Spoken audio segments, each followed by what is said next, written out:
Horror is a very fickle medium. Horror movies make up some of the best and worst movies in pop culture. So what exactly is it that makes a good scary movie?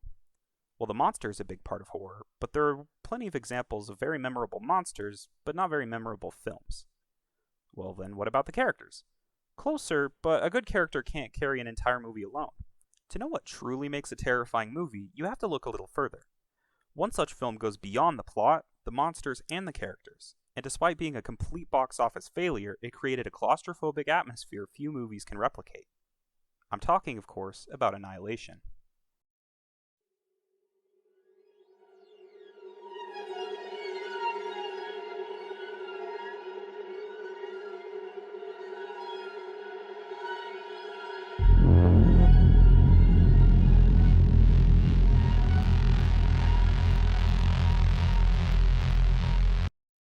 Annihilation is a sci-fi horror movie centered around the Shimmer, a mysterious bubble that warps anything and anyone that goes inside it.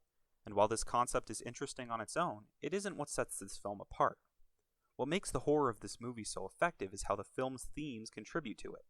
Annihilation is not the only movie to have themes that interact with the audience, but it is one of the few that ties its themes into the horror itself. From the very beginning of this movie, we are given two pretty important reminders. One of them is coming from the movie, saying, hey, cancer is important to the themes of this movie, and you should probably pay attention. And another one coming from you, saying, cancer's pretty terrifying.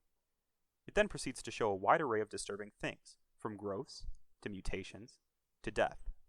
Now what do those things remind you of? If you didn't think of cancer, I'm not really sure what to tell you. This is how a lot of Annihilation's horror functions, and it's also why the horror is so effective. Cancer is scary to everyone. It's inside your body, it's difficult to detect, and most terrifying of all, it's changing you. By taking our real-world fears of cancer and making a threat with the same qualities, Annihilation makes its horror much more genuine.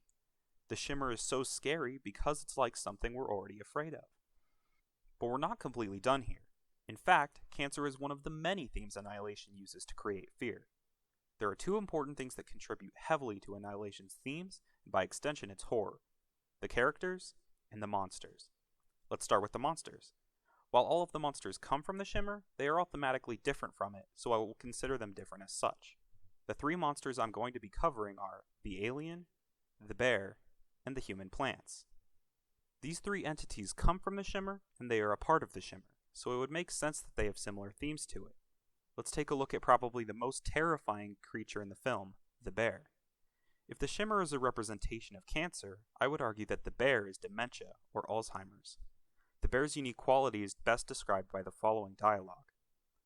I think as she was dying, a part of her mind became part of the creature that was killing her. Imagine dying frightened and in pain and having that as the only part of you which survives.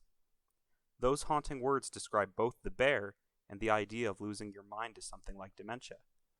Next we have the human plants. Following the same connection to mental illness of the bear, I'd argue that the plants are a good representation of depression. They can't hurt or kill you outright like the bear, but you can give in to them. It's a more subtle passing, but it isn't any less dangerous. Depression isn't loud and in your face like the bear was. It grows over time. And similarly to what Josie's death shows, just because it's visible doesn't mean it wasn't there before. Finally, we have the alien. It follows the same theme of mental illness, but is a little less obvious. Its motivations are rather unclear, but we can look at its actions. The alien likes to copy. That isn't bad on its own. Children learn by copying, but we get a pretty big hint from the soundtrack that something is clearly off. Maybe this isn't copying, but rather imitation. The alien acts normal, but isn't, which could make it an allegory for sociopathic behavior. We can already draw some pretty clear connections between the themes and the horror, but let's take a look at the main characters. There are 5 main characters of note, the first of which being Lena, who cheats on her husband and almost sees her trip into the Shimmer as atonement. Second is Dr. Ventress, the leader of the group who is suffering from terminal cancer. Next is Anya, who suffered from addiction and succumbs to paranoia inside the Shimmer. Then we have Josie, who practices self-harm. And finally we have Cassie, who lost her daughter to leukemia. There's one thing that both the characters and the creatures of Annihilation share, and that is the act of self-destruction. But they show it in very different ways. The monsters exhibit natural forms of self-destruction, with diseases like cancer and mental illness like dementia.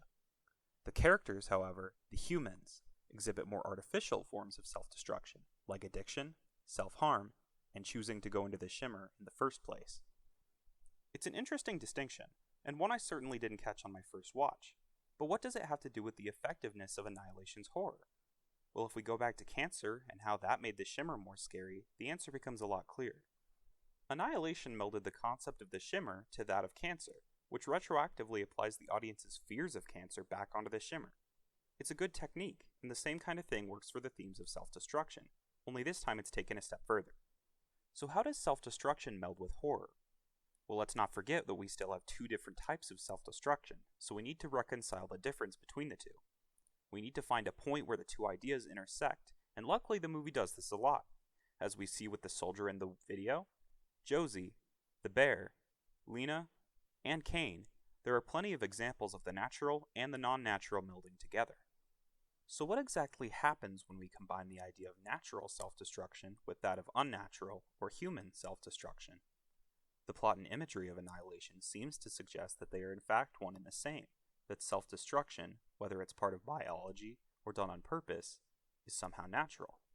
That for whatever reason, life has this strange tendency to destroy itself. It's honestly a pretty disturbing prospect to consider.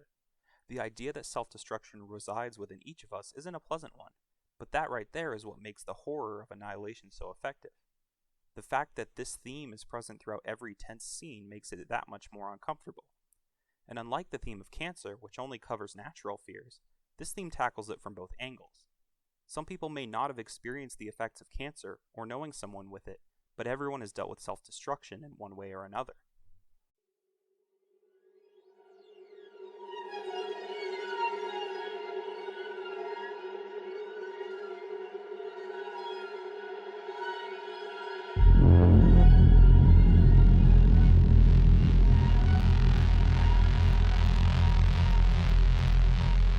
Annihilation is really one of my favorite movies.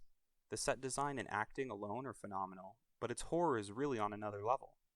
The way it uses complex and challenging themes to create more authentic fear is matched by very few other films. I mean, come on, that bear was already awful before, but then I realized it was an allegory for dementia, and that made it even worse. Horror is a very fickle medium, and Annihilation truly understands and plays to that horror genre perfectly.